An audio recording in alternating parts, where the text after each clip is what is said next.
Hi everyone, welcome to YouTube channel Black diamond.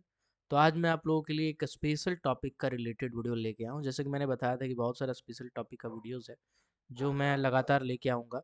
40,000 subscriber होने का wait कर रहा था, तो 40,000 सब्सक्राइबर हो गया है। तो अब मैं माइंड मशीनरी का बहुत सारा टॉपिक लेके आऊँगा और साथ ही साथ बहुत सारा और भी ऐसा टॉपिक है जो मैं अभी नहीं बता रहा हूँ, बट मैं लेके आऊँगा बहुत सारा वीडियो। जॉब एनालिसिस वाला है और भी कुछ कुछ चीज़ सोचा हूँ। तो आपका बहुत-बहुत धन्यवाद हमारे चैनल को 40 के सब्सक्राइबर तक आप पहुँचाएँ। ये आपकी मेहनत है, हमारी तो थोड़ी बहुत मेहनत है, लेकिन आपका भी मेहनत है, आपका भी प्यार है, आपका भी सपोर्ट है। आप ही का चैनल है, समझिए कि ब्लैक डायमंड मेरा नहीं बल्कि आपका चैनल है। तो ऐसे ही सपोर्ट, प्यार बनाए रखें और जो भी टॉपिक का वीडियो चाहिए होता है कमेंट सेक्शन में बताइए। कोई प्रॉब्लम हो तो कमेंट सेक्शन में बताइए, Q&A वीडियो मैं अब रेगुलर करूँगा, ठीक है? कोई भी आपका प्रॉब्लम हो, लाइफ़ का प्रॉब्लम हो, है ना?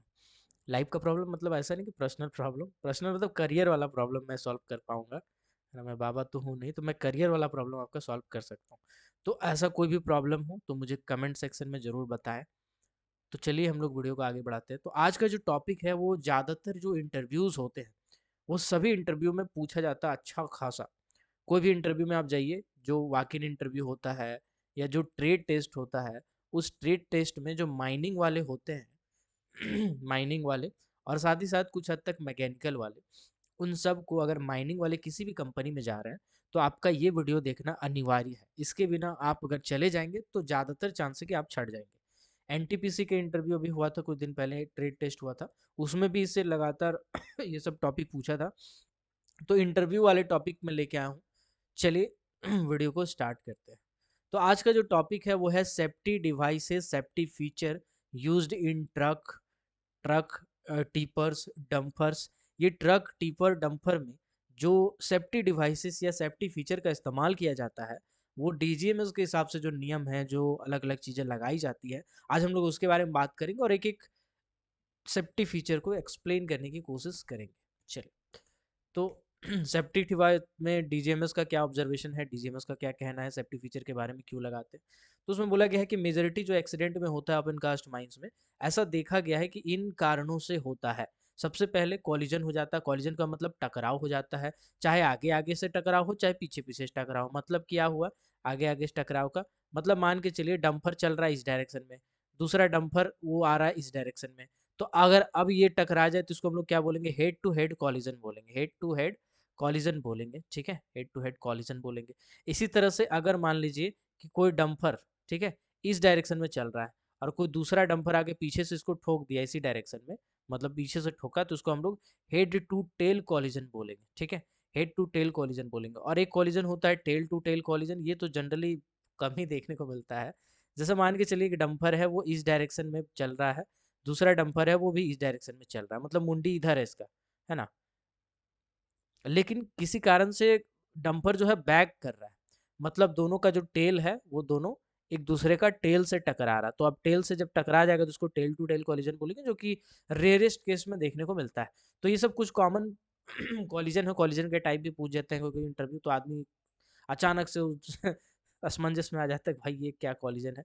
तो ऐसा 3 टाइप का होता है जो जनरल होता है, लेकिन 1-2 टाइप का और देखा गया माइंस में कि मान के चलिए डंपर चल रहा है इस डायरेक्शन में, दूसरा डंपर आके इसको साइड से ठोक दिया, तो साइड, आप कह सकते हैं साइड कॉलिजन है। ठीक है, चलिए। इसके बाद देखा गया एक तो कॉलिजन के कारण, दूसरा देखा गया फेलियर ऑफ ब्रेक्स के कारण। डंपर में जनरली 5 टाइप के ब्रेक होते हैं, ठीक है? जनरल डंपर में 5 टाइप के ब्रेक्स होते हैं। कौन कौन से ब्रेक होते हैं? एक होता है आपका सर्विस ब्रेक। सर्विस ब्रेक कब चलाते हैं? तो देखिए जनरली जब आप डंपर को लेके जा रहे हैं, धीरे ज़्यादा करना है, तो आप जनरली एक्सीलेटर के साथ साथ कुछ ब्रेक, क्लच वगैरह भी लेते हैं। तो एक तो हो गया सर्विस ब्रेक, ठीक है? इसके बाद दूसरा आपका हो जाता है डंप ब्रेक। जब आप डंप करते हैं तो इस कंडीशन में आप इस्तेमाल करते हैं डंपिंग ब्रेक का, ठीक है? इसके बाद एक आता है पार्किंग ब्रेक। पार्किंग ब्रेक का मतलब होता है जब आप कभी भी कहीं पे डंपर को पार्क करने वाले हैं, तो उस कंडीशन में आप पार्किंग ब्रेक को लगा के डंपर को पार्क करते हैं। उसके बाद क्या, अगर चाबी भी लगा रहेगा और कोई आदमी गलती से चाबी घुमा देगा तो पार्किंग ब्रेक में लगा है तो गाड़ी थोड़ा सा भी हिलेगा नहीं, एक जगह पे खड़ा रहेगा, ठीक है? इसके बाद एक होता है रिटार्डेड ब्रेक, रिटार्डेड ब्रेक, ठीक है? इसको रिटार्डर ब्रेक भी कहा गया है, रिटार्डर ब्रेक और रिटार्डेड ब्रेक भी कहा गया कुछ किताब में, तो दोनों एक ही चीज़ है। रिटार्डर ब्रेक क्या होता है समझिएगा। मान के चलिए ऐसा है कि आपको उतरना है एक तो ढलान में, अब ढलान वाला रास्ता में डंपर उतर रहा है तो बार बार सर्विस ब्रेक मारेगा। अब पीछे डंपर का बड़का बोल्डर लादा हुआ है तो बोल्डर झटका मारेगा, बोल्डर झटका मारेगा तो डंपर को झटका लगेगा, पलट सकता है डंपर। अगर जिस जगह पे जिस जमीन पे खड़ा है वो अगर सही से स्टेबल नहीं है तो पलट सकता है डंपर। तो उस कंडीशन में हम लोग क्या करते हैं, हम लोग रिटार्डर ब्रेक लगाते हैं। रिटार्डर ब्रेक क्या करता है, एक कांस्टेंट स्पीड कर देता है उसका, और उसका धीरे धीरे धीरे धीरे धीरे धीरे धीरे धीरे डंपर आराम से स्लोप में उतर जाता है। तो ये आपका चौथा ब्रेक होता है रिटार्डर ब्रेक। और एक ब्रेक होता है वो होता है इमरजेंसी ब्रेक। Emergency brake. अभी इमरजेंसी ब्रेक क्या होता है सर, मतलब ऐसा है कि मान के चलिए आप सर्विस ब्रेक लगा रहे हैं, सर्विस ब्रेक आपका नहीं लग रहा है, अचानक से सामने से कोई आदमी आ गया, कोई डंपर आ गया, कुछ ऐसा दिख रहा है आपको कि आप दिक्कत हो सकता है, तो उस कंडीशन में आप इमरजेंसी ब्रेक लगा देंगे। इमरजेंसी ब्रेक लगाते ही माइंस का मतलब डंपर का जो चारों चक्का होता है वो जनरली समझ सकते हैं कि लॉक जैसा हो जाता है। एक लॉक पर्टिकुलर नहीं बोलेंगे बट लॉक जैसा हो जाता है, मतलब लॉक हो जाता है समझिए एक तरह से। तो ये डंपर के ब्रेक्स होते हैं, ठीक है। इसके बाद देखो ओपन कास्ट माइंस में किन किन कारणों से एक्सीडेंट होता है, तो पहला तो कॉलिजन बता दिया हमने, अलग अलग टाइप का कॉलिजन के बारे में बता दिया। फेलियर ऑफ ब्रेक, ब्रेक किसी कितने टाइप के होते हैं वो भी बता दिया। ब्रेक अगर फेल हो जाए किसी भी कारण से तो उस कंडीशन में जनरली देखने को मिलता है कि दुर्घटना हो जाता है। इसके बाद एक होता है ओवर स्पीडिंग के कारण या रैश ड्राइविंग के कारण। रैश ड्राइविंग मतलब क्या होता है जैसे मान के चलिए गोल गोल घुमाव है, अब पूरा स्पीड में जाएगा और अचानक से यहाँ धीरे से रोक देगा, फिर अचानक से जाएगा तो स्पीड में, फिर अचानक से रोक देगा, तो रैश ड्राइविंग हो गया। या फिर ओवर स्पीडिंग है। माइंस में जनरली क्या रखा गया है, डंपर का जो स्पीड होता है वो 30 किलोमीटर प्रति घंटा रखा गया है। आप इससे ज़्यादा स्पीड नहीं चला सकते हैं, 30 किलोमीटर प्रति घंटा। इसको लेके एनसीएल में बहुत मैटर हुआ था, ठीक है। चलिए, एनसीएल का एग्ज़ाम मैंने भी दिया था और मेरा 80 नंबर था, 80 मार्क्स था एनसीएल में। मैं ज्वाइन नहीं किया क्योंकि मैं कुछ पर्सनल रीज़न है यार, कुछ ऐसे कारण हैं जो मैं ज्वाइन नहीं किया उस जगह पे। बट आज जहाँ भी हूँ उससे बेहतर हूँ। खैर छोड़िए, ऐसा ही वो सब बात हटिए। फिलहाल मैं ओवर स्पीडिंग की बात करता हूँ, तो ओवर स्पीडिंग का जो जनरल डीजीएमएस का सर्कुलर में दिया हुआ है वो है 30 किलोमीटर प्रति घंटा। आप माइंस के जो सर्विस रोड सॉरी माइंस के जो हॉल रोड होते हैं उस हॉल रोड में आप 30 किलोमीटर प्रति घंटा का स्पीड तक चला सकते हैं। एक जगह से 40 किलोमीटर प्रति घंटा एग्जम्प्ट किया गया है। ये कब होता है, जब आप ब्रेकिंग टेस्ट कर रहे होते हैं तो जब आप ब्रेकिंग टेस्ट कर रहे होते हैं तो 40 किलोमीटर प्रति घंटा की रफ्तार से जाते हैं और ब्रेक मारते हैं।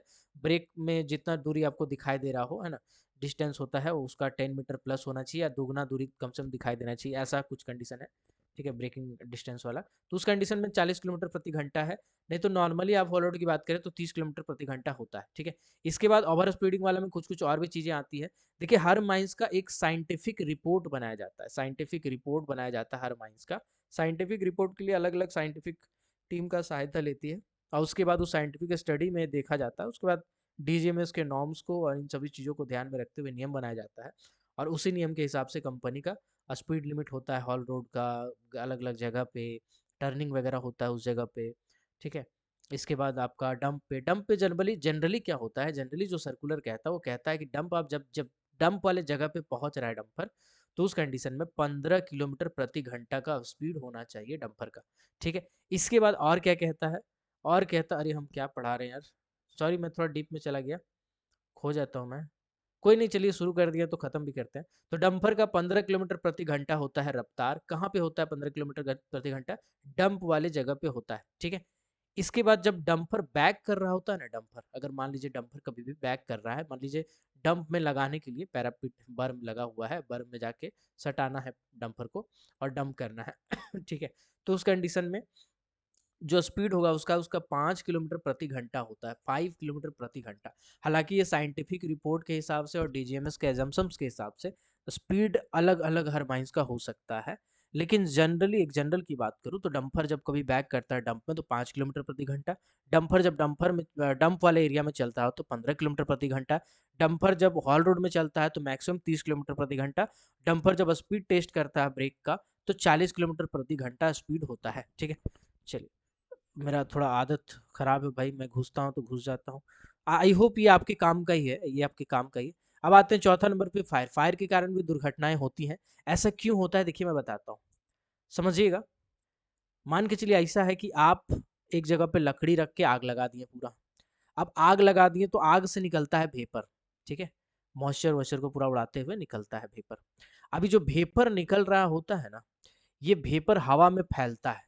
ये वेपर हवा में एटमॉस्फेयर में फैलता है और ये वेपर से इल्यूजन होता है। आप अगर गौर करेंगे तो मैं आपको समझाता हूँ, अगर गांव के होंगे आप तो कभी देखिएगा चूल्हा जो जलता है ना, चूल्हा जलता है तो चूल्हा के ऊपर में वेपर जैसा आपको दिखेगा। और अगर आप ई पट्टी खड़ा होके, मतलब ये पट्टी मतलब इस साइड से खड़ा होके आप इस साइड का कोई चीज को देख रहे हैं तो आपको ऐसा लगेगा कि वो सामने वाला चीज हिल रहा है, तो इल्यूजन होता है। तो इसके कारण भी दुर्घटनाएं होती हैं। फायर के कारण धुआं होता है, धुआं के कारण दुर्घटना होता है, डंपर में दिक्कत होता है, ओपन कास्ट माइंस में मेजर एक्सीडेंट भी होता है उसके कारण, ठीक है। डंपर ड्राइविंग में भी दिक्कत होता है, ठीक है। बाकी आपका जो बेंच है, बेंच अगर सेल मटेरियल का बना हुआ है या बेंटोनाइट वगैरह का बना हुआ है, ठीक है, या फिर कोई ऐसा चट्टान का बना हुआ है जिसमें कार्बन का मैटर ज्यादा हो, तो उस कंडीशन में वो कार्बन का मैटर जलता है और कार्बन का मैटर जलने से हॉल रोड आपका इनस्टेबल हो जाता है। तो उससे जो आपका बेंचवा होता है, जो जिस पे गाड़ी चल रहा है, हॉल रोड होता है, वो दबने लगता है, धंसने लगता है, क्रैक आने लगता है। तो ऐसा बहुत सारा संभावनाएं, विडंबनाएं होती है। अब आते हैं अगला पॉइंट पे। अगला है driving of the vehicle while body still राइज्ड। मतलब कि ऐसा है कि डंपर जब डंप कर रहा था तो डाला उठाया, डाला उठाने के बाद वो ध्यान नहीं दिया, डाला नीचे नहीं किया और चल दिया ऐसे ही। तो उससे क्या होता है, उससे झटका लगता है, ठीक है। उसमें हाइड्रोलिक जैक्स होते हैं, हाइड्रोलिक जैक से में हाइड्रोलिक में काफी प्रेशर भरा होता है और उस प्रेशर में जब गाड़ी स्पीड में चलाता है तो थोड़ा थोड़ा दबता है, गाड़ी का जो डाला है वो थोड़ा थोड़ा दबता है, जिसके कारण झटका मारता है और झटका के कारण हो सकता है पलट जाए डंपर। तो ये भी सिचुएशन देखने को मिला है बहुत बार।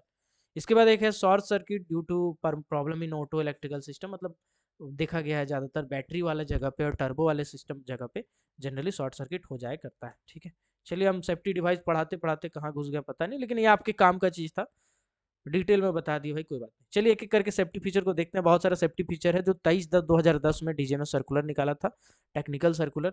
देखिए, टेक्निकल सर्कुलर, जनरल सर्कुलर क्या होता है? जनरल होता है जो माइन से रिलेटेड कुछ कानून बनाया गया हो, और टेक्निकल मतलब होता है जिसमें कुछ टेक्निकल वर्ड इंक्लूड किया गया हो। तो ये टेक्निकल सर्कुलर निकाला गया था 13/10/2010 को निकाला गया था और उसमें संशोधन किया गया था। तो ये लेटेस्ट डाटा को ध्यान में रखते हुए एनालाइज किया हुआ चीज़ है। चलिए हम लोग एक एक करके सेफ्टी डिवाइस को देखते हैं। देखिए, एक होता है केबिन गार्ड एक्सटेंशन, ठीक है। अब केबिन गार्ड एक्सटेंशन क्या चीज़ होता है, इसको मैं समझाता हूँ आपको। देखिए, ऐसा है कि जो डंपर का डाला होता है ना, डाला के ऊपर में यानी कि जो केबिन है, केबिन के ऊपर में एक्सटेंशन लगाया जाता है। ऐसा नहीं है कि ये वाला पोर्शन नहीं रहेगा, खाली ये वाला रहेगा ट्रक जैसा तो काम चल जाएगा, नहीं। इसके ऊपर रहना चाहिए। क्यों? क्योंकि जब मशीन लोड कर रहा होता है डंपर को, तो ऐसा तो नियम है कि पीछे से ही लोड किया जाएगा, है ना। आप बैक करके गाड़ी लगाता है और लोड होता है। लेकिन अगर कभी भी कोई गलती से बोल्डर इसके ऊपर गिरे तो केबिन को डायरेक्ट नुकसान ना हो, इसलिए इसको केबिन गार्ड एक्सटेंशन, ये भी एक सेफ्टी डिवाइस में आता है, ठीक है। डीजीएमएस का सर्कुलर से लिया गया सब सेफ्टी डिवाइस है। तो केबिन गार्ड एक्सटेंशन एक सेफ्टी फीचर ऑफ डंपर हो जाएगा। चलिए, अरे भैया, एक सेकेंड एक सेकेंड। इसके बाद दूसरा एक सेफ्टी फीचर है propeller shaft guard. Propeller shaft guard क्या होता है? डंपर का नीचे झुक के जहाँ देखिएगा, है ना, तो डंपर के नीचे झुक के देखिएगा तो एक शाफ्ट होता है जो घूमता है, ठीक है। ये घूमता है, इसको पावर मिलता है तो ये घूमता है। तो कभी कभी क्या होता है, कुछ कनेक्शंस के कारण अगर बीच से नट बोल्ट टूट गया, कुछ हो गया, तो ये गिर जाएगा नीचे। और ये अगर नीचे गिर गया तो पूरा घसीटते हुए जाएगा, तो डंपर पलटने का खतरा होता है, डंपर पे असुविधा होता है ना। तो इसीलिए इसमें एक तो शाफ्ट लगाया जाता है, मतलब एक तो मोटा रोड जैसा लगाया जाता है ताकि अगर टूटे तो इसी में लटक के रह जाए। इसको बोलते हैं प्रोपेलर शाफ्ट गार्ड, ठीक है। ये डंपर और ट्रक दोनों में लगाया जाता है। ओके, चलिए आते हैं आगे। अगला है टेल गेट प्रोटेक्शन और मेन गेट है सेफ्टी गार्ड केबिन। ये दोनों चीज एक बार में समझिए।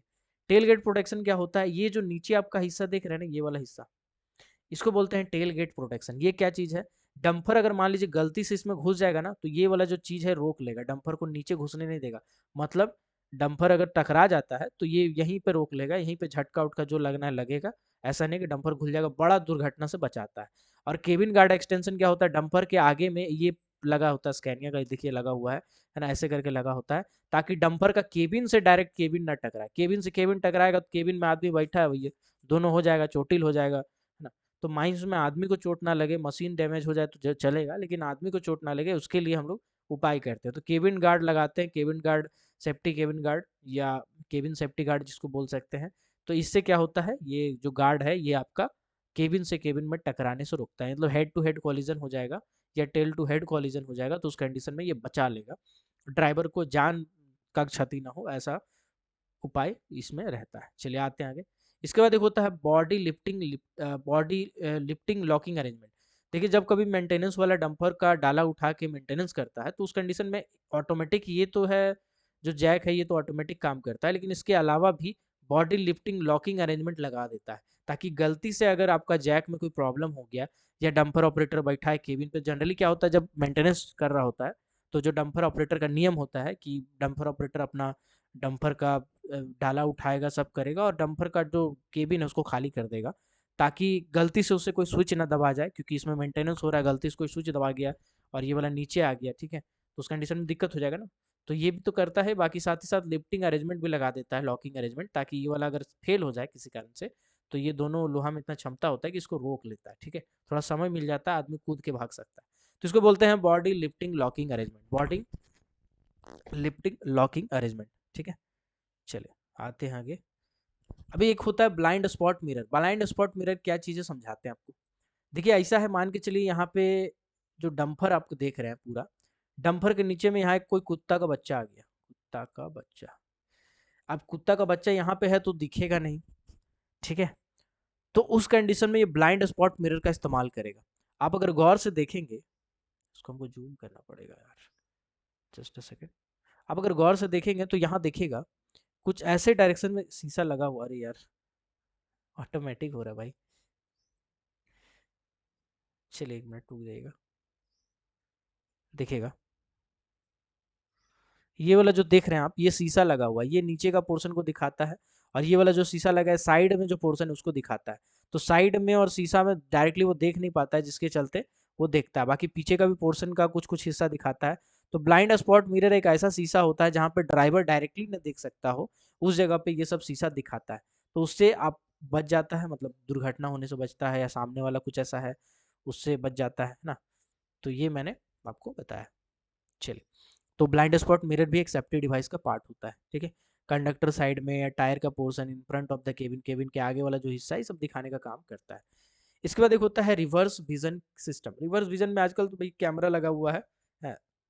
आजकल स्क्रीन में देखिए ऐसा कैमरा रहता है, उसमें जब डंपर पीछे करता है तो देख लेता है ना। तो ये आजकल सिस्टम लगाया गया है, पीछे में देखिए छोटा सा कैमरा लगा रहता है, रिवर्स कैमरा इसको बोलते हैं, है ना। बाकी एलसीडी रहता है अंदर में बैठ के देखता है, गाड़ी जब पीछे कर रहा है तो पीछे दिखना चाहिए ना। अगर मान लीजिए ये खराब है, ऐसे तो सेफ्टी डिवाइस में कोई भी सेफ्टी फीचर से कॉम्प्रोमाइज़ नहीं किया जाता है, लेकिन प्रैक्टिकली मैं बता रहा हूँ माइंस में होता क्या है। अगर ये वाला कैमरा खराब है तो कोई बात नहीं, ड्राइवर ऑपरेटर को दिक्कत नहीं है, साइड में जो शीशा लगा है उसी से देख के अंदाजा से काम कर लेता है वो, है ना। लेकिन हालांकि ये सिस्टम यही है कि कोई भी सेफ्टी फीचर को आप नज़रअंदाज नहीं कर सकते। ओके, चलिए। इसके बाद एक होता है ऑडियो विजुअल अलार्म। ये वाला क्वेश्चन एनटीपीसी में भी पूछा था, कहाँ गया रे भाई, हाँ, एनटीपीसी में भी यही वाला क्वेश्चन पूछा था कि भाई एबीए का साउंड कितना होता है। एबीए क्या होता है, ऑडियो विजुअल अलार्म होता है एबीए, है ना। ऑडियो विजुअल अलार्म क्या होता है कि जब कभी भी माइंस में डंपर चल रहा होता है, डंपर जब कभी भी बैक करता है ना, गाड़ी रिवर्स करता है, तो उस कंडीशन में ऑडियो विजुअल अलार्म बजता है। और जो ऑडियो विजुअल अलार्म होता है उसका जो साउंड होता है वो डेंजर लेवल से 5 से 20% ज़्यादा होना चाहिए, 5 से 20% ज़्यादा होना चाहिए। बहुत सारा बच्चा 25 ठोक के आया है, लेकिन जनरल आंसर क्या है, 5 से 20% है। कहाँ है इसका आंसर, इसका आंसर बताइए कहाँ है। तो अगर आपके पास एमएमएलएस का मोटा वाला किताब होगा एलसी काकू का, तो उसमें पीछे साइड में देखिएगा, उसमें बहुत सारा अलग से नॉर्म्स दिया हुआ है, उसमें से एक नॉर्म्स है 5 से 20% वाला, ठीक है। चलिए आते हैं आगे। आजकल क्वेश्चन का लेवल थोड़ा बढ़ गया भाई, कोई भी परीक्षा दो तो एकदम डिटेल में चाट के जाओ, है ना।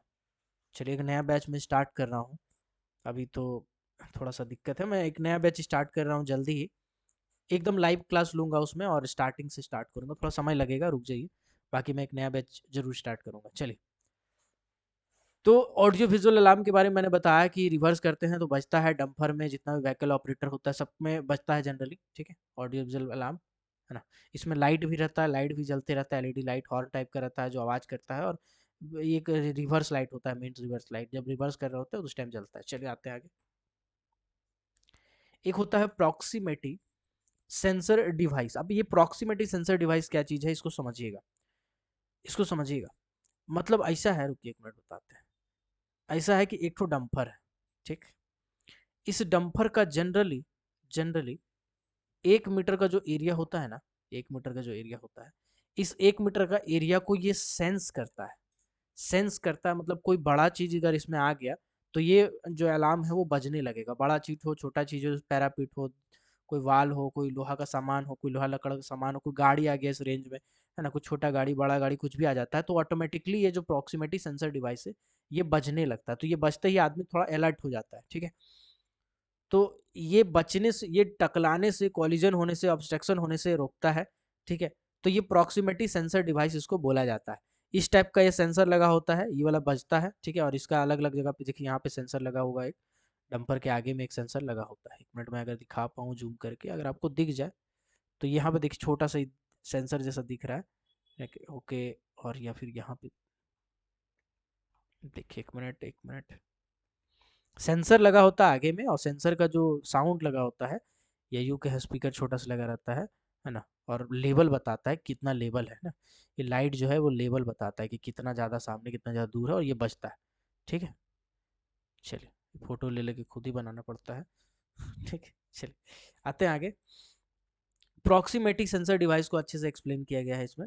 यहाँ देखिए प्रॉक्सिमिटी सेंसर डिवाइस इधर भी लगा हुआ है, साइड में भी लगा हुआ है, बीच में भी लगा हुआ है, ठीक है। तो प्रॉक्सिमिटी सेंसर डिवाइस आपका क्या करता है, अगल बगल में अगर कोई ऑब्स्ट्रक्शन या कोई ऑब्जेक्ट या व्हीकल आ जाता है तो उस कंडीशन में वो बजने लगता है, ताकि ड्राइवर जो ऑपरेटर है वो सचेत हो जाए। एक होता है ऑटो डिपिंग डिवाइस। ये क्या चीज़ होता है भैया, बताते हैं आपको। देखिए ऐसा है कि मान के चलिए रात में चला रहे हैं आप डंपर, आप हैं ऑपरेटर, सामने से वो डंपर आ रहा है, उसका लाइट ऐसा हाई बीम करके रखा है कि आपको सामने दिख नहीं रहा है। जैसे आप रात में गाड़ी चलाते हो तो आप गौर करते हैं ना, सामने से कोई गाड़ी आता है, अगर बहुत लाइट है उसका, तो आंख चौंधिया जाता है, आंख में स्ट्रेन पड़ता है। तो ऐसा स्ट्रेन को कम करने के लिए हम लोग ऑटो डिवाइस का इस्तेमाल करते हैं, ऑटो डिपिंग डिवाइस का। तो ऑटोमेटिकली डीप कर देता है, अगर कभी ऐसा लाइट डिटेक्ट होता है तो उसका ग्लेयर को ऑटोमेटिकली ये कम कर देता है, ठीक है। आंखों पे ना पड़े इसके लिए इसका कम कर देता है ऑटो डिपिंग डिवाइस। तो इसको बोलते हैं ऑटो डिपिंग डिवाइस, है ना, ध्यान रखिएगा। ऑटो डिपिंग डिवाइस भी डंपर का एक सेफ्टी डिवाइस है। इसके बाद एक होता है speed limiting device. Speed limiting device क्या चीज होता है भाई, देखिए डंपर माइंस में अगर एक लिमिटेड स्पीड में चले तो इसका बहुत सारा फायदा है। जो कंपनी होती है, जो डंपर जिस कंपनी का डंपर है उसको भी फायदा है, और जो मतलब उसको मैनेज करवा रहा है उसको फायदा तो है। पहला तो है सेफ्टी हो जाता है, कम लिमिट में चलेगा डंपर तो दुर्घटना होने का चांसेस कम होगा। दूसरा है कि डीजल जो होता है, डीजल ही कम जलता है जनाब। अगर स्पीड में चलेगा डंपर तो जल्दी गर्म होगा, क्योंकि डंपर को 8 घंटा चलाना है लगातार। अब बीच में शायद आधा घंटा का रेस्ट मिले तो मिले, शिफ्ट चेंज होता है तब, नहीं तो फिर 8 घंटा वो रगड़ाता है ना। तो आधे घंटे में उसको मैनेज करना है, ठंडा गर्म जो भी होना है उसी आधे घंटे में होना है। जनरली ऐसा देखने को मिलता है, हालांकि नियम ये नहीं है, नियम है कि 5 घंटे के बाद 1 घंटा रेस्ट देना होता है। तो डीजल ज़्यादा खाती है, जब स्पीड ज़्यादा चलती है तो जल्दी गर्म होती है, जब जल्दी गर्म होती है तो डीजल ज़्यादा खाती है, जब डीजल ज़्यादा खाती है तो नुकसान है ना भाई। अब प्लस आपका जो डीजल टैंक है, वो जो इंजन है वो जल्दी गर्म होता है, गर्म होता है तो आग पकड़ने का भी खतरा है। तो ये सब खतरा से बचने के लिए जितना कंपनी वाला होता है ना, लगभग 8-10 हज़ार रुपया खर्चा करके limiting device, speed limiting device ले आती है। स्पीड लिमिटिंग डिवाइस क्या करता है, स्पीड को लिमिट कर देता है। कॉमन भाषा में बोला जाए तो स्पीड को बांध देता है, उससे ज़्यादा स्पीड डंपर नहीं चलता है। जनरली 40 किलोमीटर प्रति घंटा वाला स्पीड में बांधती है माइंस का जो डंपर होता है इसका, क्योंकि स्पीड लिमिट टेस्ट करने के लिए इतना जरूरी होता है, ठीक है। तो इतना स्पीड में बांध देती है 40-50 में, ताकि इससे ज़्यादा ऑपरेटर चला ही ना पाए चाह के भी। चलिए अब आते हैं आगे। ये भैया seat belt reminder, seat belt reminder के बारे में क्या ही बताएं, आपको पता होगा। सीट बेल्ट जब तक नहीं लगाइएगा आप, है ना, ऑपरेटर जब तक नहीं लगाएगा तब तक ही वाला टू टू टू टू बजते रहेगा। जब शुरू शुरू में बैठता है तो लगभग 1 मिनट के आसपास बजता है, फिर तो शांत हो जाता है। लेकिन सीट बेल्ट रिमाइंडर बहुत ज़रूरी है ना। सीट बेल्ट ज़रूरी हो जाता है। आप ये ऐसे जनरली तो समझ में नहीं आता है, लेकिन जब कभी कुछ दुर्घटना होता है ना, तब समझ में आता है कि यार सीट बेल्ट लगाया होता तो ये आदमी बच जाता है, या सीट बेल्ट लगा होता तो ये बड़ा दुर्घटना ना होता, ठीक है। तो ऐसा सिचुएशन बहुत बार हुआ है, जितनी बार भी दुर्घटनाएं होती है उसमें देखा गया सीट बेल्ट का बहुत बड़ा रोल होता है। इसके बाद एक होता है retro reflective on all sides. Retro reflecting क्या होता है, देखिए बेसिकली एक फ्लोरोसेंट, फ्लोरोसेंट, स्पेलिंग पे मजिएगा, जज्बात समझिएगा। फ्लोरोसेंट क्या होता है, फ्लोरोसेंट एक तरह से एक ऐसा पट्टी होता है जो रात में चमकता है। उसमें क्या होता है, उसमें रेडियम का मात्रा होता है। पहले आप बचपन में घड़ी पहने होंगे ना बहुत सारा घड़ी ऐसा आता था, उसका कांटा ऐसा रहता था कि रात में लाइट वाइट बुताने के बाद वो घड़ी का कांटा दिखता था, चमकता था। तो उसी तरह का मटेरियल से बना होता है, रेडियो फ्लोरोसेंट का मिला हुआ मटेरियल से बना होता है। तो ये चिपकाने वाला एक पट्टी होता है, ये पट्टी अगर हम कहीं पे चिपका दें तो रात में ये ऑटोमेटिकली जलता है, इसमें लाइट पड़ता है तो ज़्यादा रिफ्लेक्ट करता है, और लाइट ना भी पड़े तो हमको दूर से ये पट्टी दिखाई देता है इसका रिफ्लेक्शन के कारण। ठीक है, तो इसको हम लोग बोलते हैं रेट्रो रिफ्लेक्शन। अगर इसको हम लोग क्या करते हैं, अलग अलग जगह पे लगा देते हैं। जैसे मान के चलिए कोई डंपर है, अभी बीच में लगा दिए हैं और ऊपर में लगा दिए हैं, तो इससे हमको मोटा मोटी साइज पता हो जाता है कि अच्छा ये बड़ा वाला होलपेक होगा, नहीं 3 मीटर हाइट है इसका, इसका बड़ा वाला होलपेक होगा। अच्छा ये 2 मीटर हाइट वाला है, ये लगता है स्कैनिया होगा। अच्छा 1.8 मीटर हाइट है, लगता है भारत बेंज होगा। तो ऐसे करके हमको मोटा मोटी एक पता चल जाता है कि हाँ इसका हाइट इतना है। तो जो तजुर्बा वाले होते हैं वो भाप लेते हैं कि हाँ जो गाड़ी आ रहा है दूर से वो कौन सा गाड़ी है। ठीक, चलिए, हालांकि इससे सेफ्टी मिलता है ना। अगर डंपर खड़ा भी है कहीं पे, पार्क भी किया हुआ है, तब भी उसको सेफ्टी मिलता है, दिखाई पड़ता है दूर से कि हाँ डंपर पार्क किया हुआ। एक होता है बैटरी कटअप स्विच। देखिए माइंस में बहुत सारा दुर्घटना होता है शॉर्ट सर्किट के कारण। शॉर्ट सर्किट के कारण, आज शॉर्ट सर्किट का मेन रीजन होता है वोल्टेज का फ्लक्चुएशन। फ्लक्चुएशन का स्पेलिंग छोड़िए, भावनाओं को समझिए, स्पेलिंग पे मत जाइए। तो बेसिकली जो बैटरी होता है हमारा, बैटरी में बहुत सारे केमिकल भरे होते हैं। अब केमिकल क्या है, कभी चार्ज हो रहा है कभी डिस्चार्ज हो रहा है, कभी चार्ज हो रहा है कभी डिस्चार्ज हो रहा है, कभी चार्ज हो रहा है कभी डिस्चार्ज हो रहा है। इस सिलसिले में कभी कभी बैटरी बहुत गर्म हो जाता है, और गर्म होने के कारण उसका जो कैपेसिटर है, जो मतलब रेसिस्टेंस वाला तार है, कभी कभी वो तार गर्म हो जाता है। और किसी कारण से अगर स्पार्क उसमें आ गया, तो वो केमिकल भरा हुआ है ना भाई, आग लग जाता है फटाक से। और अगर बैटरी में आग लग गया और पूरा बैटरी जल गया, तो आसपास में जो टर्बो है या ये सब चीज़ है उसमें भी आग लगने का खतरा बढ़ जाता है। तो इसके लिए ये क्या होता है, बैटरी को कट ऑफ कर दिया जाता है। ठीक है, इलेक्ट्रिकल फायर को चांसेस को कम करने के लिए, अगर बैटरी बैटरी गर्म हो तो फट से ये कट ऑफ हो जाता है, बैटरी कट ऑफ स्विच होता है। ठीक है, आजकल तो ऑटोमेटिक वाला आने लगा है, battery cut off switch automatic गर्म होगा, बैटरी कनेक्शन कट जाएगा, गाड़ी स्टार्ट नहीं होगा। तो आप खड़ा कीजिएगा गाड़ी, और क्या कीजिएगा, तो खड़ा कीजिएगा गाड़ी, ठंडा होगा फिर स्टार्ट होगा गाड़ी। चलिए आते हैं आगे। एक होता है फायर सप्रेशन सिस्टम। आजकल तो AFDSS लगाया जाता है, automatic fire detection suppression system. But बहुत सारा सेमी सेमी ऑटोमेटिक भी चलता है। अभी देखिए सेमी ऑटोमेटिक ऑटोमेटिक का चीज़ होता है, अगर आप डंपर चला रहे हैं और 35 टन से प्लस का डंपर है, तो उस कंडीशन में DGMS का ये नियम है कि AFDSS आपको लगाना पड़ेगा, यानी automatic fire detection and suppression system. इसमें क्या होता है, इसमें जैसे मॉल में जाते हैं ना, तो मॉल में देखते हैं ना ऊपर में बहुत सारा पतला पतला पाइप पार होता है, बिल्कुल ऐसे ही डंपर में बहुत सारा पतला पतला पाइप पार रहता है अलग अलग जगह से। और उस पतला पाइप में छोटा छोटा नोजल होता है अलग अलग जगह पे। जैसे बैटरी के पास एक ठो नोजल रहेगा, एक ठो आपका बेसिकली जो टर्बो है उसके पास एक ठो नोजल रहेगा, एक ठो जो टैंक है उसके पास नोजल रहेगा, है ना। अलग अलग DGMS का नॉर्म से कि 4 पॉइंट वाला कहीं पे चाहिए, कहीं पे 6 पॉइंट वाला चाहिए, किसी किसी जगह पे 8 पॉइंट वाला भी चाहिए, है ना। तो अलग अलग जगह पे अलग अलग पॉइंट वाला, पॉइंट का मतलब जहाँ पे नोजल होता है, नोजल को पॉइंट बोलते हैं। तो ऐसा बेसिकली सिस्टम चाहिए होता है। तो 35 टन कैपेसिटी से ऊपर का जो डंपर होता है उसमें हम लोग ऑटोमेटिक लगाते हैं, मतलब ऑटोमेटिक आग को डिटेक्ट भी करेगा, और नोजल ऑटोमेटिक खुल जाएगा, और उसमें से CO2 या जो ड्राई पाउडर जो भी केमिकल उसमें भरा हो, है ना, जो एक्सटिंग्विश का काम करेगा, एक्सटिंग्विश करने का काम करेगा, वो ऑटोमेटिकली जाके उसको बुता देगा। इसके बाद अगर 35 टन से कम कैपेसिटी का डंपर है, तो उस कंडीशन में क्या होता है, उस कंडीशन में बेसिकली हमको सेमी ऑटोमेटिक लगाना पड़ता है, सेमी ऑटोमेटिक लगाना पड़ता है। सेमी ऑटोमेटिक में क्या करते हैं भाई, सेमी ऑटोमेटिक में हम लोग ऐसा ऐसा जो सिलेंडर होता है उसको अलग अलग जगह लगा देते हैं। जनरली नियम ये होता है कि एक तो सिलेंडर बाहर और एक तो सिलेंडर केबिन के अंदर रखा जाता है। केबिन के अंदर रख लीजिए छोटा वाला, केबिन के बाहर लगा दीजिए बड़ा वाला, ऐसे करके आप काम चला सकते हैं। ठीक है, तो इसको सेमी ऑटोमेटिक बोलते हैं। बाकी आजकल तो स्विच वाला भी आ गया है। ठीक है, चलिए, पूरा का पूरा इस चीज़ को बताया है, वो मैं एक्सप्लेन किया हूँ। देखिए अलग अलग जगह पे जो मैं पॉइंट बता रहा था ना, इस टाइप का रहता है। देखिए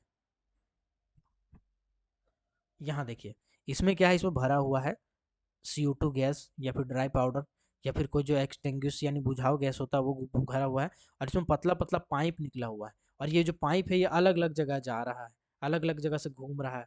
जैसे मैं आपको दिखाता हूँ, यहाँ पे जो देख रहे हैं स्टील वाला, ये क्या है, ये कॉपर तांबा वाला जो देख रहे हैं ये क्या है, ये FDSS का पार्ट है। इसमें अलग अलग जगह पे नोजल होगा। ठीक है, ठीक है, वाटर टैंक के पास आप देख रहे होंगे अगर, शायद आपको दिखाई देगा कि नहीं देगा पता नहीं, मुझे तो दिख रहा है। बट देखिए ये क्या है, ये डीजल टैंक है। अरे यार रुक जाओ भाई, रुक जाओ 1 मिनट।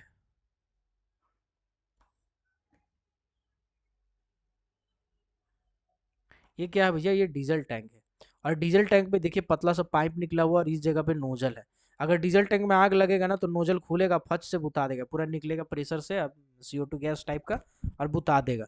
तो आजकल ऑटोमेटिक वाला ज़्यादा सहायक है, आज ज़्यादा कारगर सिद्ध हुआ है, ठीक है। सेमी ऑटोमेटिक वाला में थोड़ा लफड़ा है भाई, थोड़ा रिस्क भी है। प्रोविजन ऑफ टू ब्रेक, आपसे अगर पूछा जाए कि डंपर में कितने ब्रेक का प्रोविजन है और आपको ऑप्शन में 5 देगा तो आपको 5 टिक नहीं मारना है, आपको मारना है 2 ब्रेक टिक मारना है, ठीक है। 2 ब्रेक होता है केबिन के पास ही। एक होता है सर्विस ब्रेक जो ऐसे हम लोग चलाते हैं, मैनुअल टाइप का ब्रेक होता है। और एक होता है आपका पार्किंग ब्रेक जो कि इस टाइप का होता है, ठीक है। चलिए, बाकी एक डंपिंग ब्रेक नीचे वाला देखिएगा, डंपिंग ब्रेक भी आजकल रहता है, लेकिन प्रोविजन मिनिमम 2 का है। अगर आपको मैनुअल टाइप का डंपर चल रहा है जिसमें डाला पूरा पीछे नहीं घूमता था, उसमें भी इस टाइप का ब्रेक लगाया जाता है। एग्जॉस्ट रिटार्डर ब्रेक के बारे में भी मैंने बताया है। एग्जॉस्ट रिटार्डर ब्रेक जो ढलान में है उसमें उतरने में काम आता है, देखिए इस टाइप का, तो स्विच दबा देगा तो फिर अपना धीरे धीरे धीरे धीरे उतर जाएगा, है ना। चलिए, ओके, ठीक। तो ब्रेक अलग अलग सिस्टम अलग अलग जगह पे लगा होता है। अब एक टर्बो गार्ड होता है भाई साहब। टर्बो गार्ड क्या होता है, टर्बो होता है क्या, पहले मैं समझाता हूँ। देखिए ऐसा है कि अब बाइक चलाते हैं, बाइक चलाने के बाद उसका जो धुआं है वो कहाँ से निकलता है, तो उसका जो साइलेंसर है वहां से निकलता है। तो इसी तरह से जो टर्बो होता है, समझिए एक तरह से वो साइलेंसर में जाने से पहले इस टर्बो से गुजरता है। क्योंकि देखिए डीजल क्या है, डीजल जलता है जब उसमें डंपर वगैरह में, तो इसमें बहुत सारा टॉक्सिक गैस निकलता है ना। तो उस टॉक्सिक गैस को डायरेक्ट हम इन्वायरमेंट में नहीं छोड़ते हैं, बल्कि टर्बो से होकर वो गुजरता है। उसमें जो धुआं है या जहरीला गैस वो फिल्टर हो जाता है, उसके बाद वो गैस निकलता है। इस फिल्टर होने के क्रम में टर्बो जो है वो गर्म होता है। तो टर्बो में आग लगने का खतरा बहुत ज़्यादा होता है। जितना बड़ा मशीन है, जितना बड़ा डंपर है, उतना ज़्यादा खतरा है कि उसका टर्बो में उतना जल्दी आग लगे, क्योंकि वो उतना जल्दी गर्म होता है। उतना ज़्यादा कैपेसिटी है तो उतना जल्दी वो गर्म होता है। तो टर्बो का आग को घटाने के लिए या टर्बो में गार्ड एक्सटेंशन लगाया जाता है, ताकि और हीट इंसुलेशन पेंट भी दिया जाता है, ताकि जो टर्बो है जल्दी हीट एब्जॉर्ब ना करे, हीट को रिफ्लेक्ट कर जाए, ठीक है। चलिए, ये हो गया। इसके बाद एक फायर रेसिस्टेंस कॉइल, जितना भी इलेक्ट्रिकल वायर का इस्तेमाल किया जाता है, जो जो ऐसा जगह है जहां आसपास में आग का खतरा ज़्यादा हो, उस जगह पे वो बेसिकली फायर रेसिस्टेंस टाइप का होता है, ठीक है। कवरिंग चढ़ा होता है, कुछ नहीं, कवरिंग चढ़ा होता है फायर रेसिस्टेंस टाइप का। तो fire resistance quality electrical wire, ये होता है एक सेफ्टी फीचर, ठीक है। अब एक चीज होता है ड्राइवर फैटिग मॉनिटरिंग डिवाइस, ठीक है। तो लगता है मेरे ही माइंस का आदमी है, ठीक है, चलिए कोई नहीं। ड्राइवर फैटिग मॉनिटरिंग डिवाइस, तो ड्राइवर फैटिग मॉनिटरिंग डिवाइस क्या चीज होता है, समझाते हैं आपको। एक मिनट बुझाते हैं भाई, रुक जाओ, रुक जाओ, थोड़ा जूम करने दो, समझिएगा। अभी मान के चलिए ड्राइवर जो होता है ना, समझिएगा मेरी बात को, जनरली 8 घंटा का ड्यूटी करता है, ठीक है। लेकिन कहीं पे अगर MDO कल्चर है, कहीं पे अगर आउटसोर्सिंग है, ठीक है, NCL वाला का हिसाब किताब नहीं है, प्राइवेट कंपनी में है, तो उस कंडीशन में इस 8 घंटा से ज़्यादा उसको ओवर टाइम करना पड़ जाता है। अभी जो ओवर टाइम होता है कभी 4 घंटा का करता है और कभी कभी लगातार 16-16 घंटा ड्राइवर लोग गाड़ी चलाता है। अब सोचिए 16 घंटा कोई आदमी गाड़ी चला रहा है, तो आदमी को नींद आ जाता है, झपकी आ जाता है, थकावट है उसका बॉडी में तो आ जाता है थकावट। तो ऐसे नींद और झपकी जब कभी आता है ना, तो यहाँ पे एक सेंसर लगा होता है। जब कभी आपका आंख बंद होगा ना, तो आंख बंद होते ही ये सेंसर बजने लगेगा, ये सेंसर अलार्म देने लगेगा, ताकि आपको पता चल जाएगा कि यार ये तो नींद में है, मतलब नींद में रहिएगा तो जगा देगा एक तरह से। तो इसको बोलते हैं हम लोग क्या, anti fatigue, anti fatigue device बोलते हैं, anti fatigue monitoring system, anti fatigue monitoring device alert, ठीक है, इस टाइप का बोला जाता है। तो ये जब कभी ड्राइवर सो जाता है या आंख बंद हो जाता है, तो उसका ये फैटिगली सेंसर करता है और सेंस करने के बाद ये बचने लगता है, ठीक है। चलिए, तो ये हो गया पूरा का पूरा डंपर का सेफ्टी डिवाइस, मैंने निपटा दिया डंपर का सेफ्टी डिवाइस। कोई भी इंटरव्यू में जाइए, ट्रेड टेस्ट में जाइए, दवा क्वेश्चन पूछेगा ये सब। आज आपको थोड़ा अजीब लग रहा होगा ये सब चीज़, लेकिन अगर कभी ट्रेड टेस्ट में आप जाइएगा या इंटरव्यू में जाइएगा तो आप उस दिन ये वाला वीडियो खोज खोज के देखिएगा। आई होप ये वीडियो आपके काम का हो। आपको thank you, very very thank you, है ना। ये वीडियो को लास्ट तक देखें उसके लिए, और थैंक यू से काम नहीं चलेगा। मेरा चैनल को ज़रूर सब्सक्राइब कीजिएगा। एक मिनट यार, अगर चैनल पे नए हैं तो चैनल को ज़रूर सब्सक्राइब कीजिएगा। आप किसी भी स्ट्रीम से हैं, माइनिंग सेक्टर में जो वैकेंसीज निकलती है उसे रिलेटेड अपडेट करता रहूँगा, और माइनिंग एकेडमिक टॉपिक से रिलेटेड मैं लगातार वीडियोस बनाता रहूँगा। तो उसके लिए मेरे चैनल को ज़रूर सब्सक्राइब कीजिएगा, बेल आइकन को प्रेस कर दीजिएगा। मिलते हैं किसी और वीडियो में किसी और टॉपिक के साथ, तब तक के लिए keep watching, keep supporting, till then Jai Hind.